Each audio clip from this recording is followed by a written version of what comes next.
আমাদের কাছে একটা খবর আসে কিছু বেআইনিভাবে মোবাইল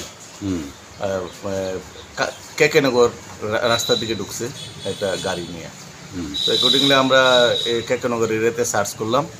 ওইখানে কেকেনগর যে গোডাউন আছে, গোডাউনের পিছনে আমরা প্রায় 20টা কার্টুনে আমরা 440টা মোবাইল আমরা রিকভারি করতে সক্ষম হয়েছি গোডাউনের পাশে। তো এইগুলা আমরা দেখলাম প্রায় বাজার মূল্য প্রায় 6 থেকে 7 লাখ টাকা হইবে এই মোবাইলগুলো বাজার মূল্য। এটা কবে ঘটনাটা? এটা আজকে বেলা 3টার দিকে।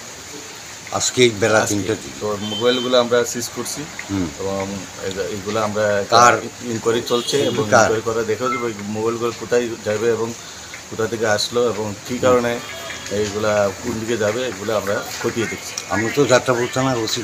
আমি ওসি যাত্রাপুর থানা এবং থানার স্টাফ সহ আমরা এই মালগুলা রিকভার করতে সক্ষম হয়েছি।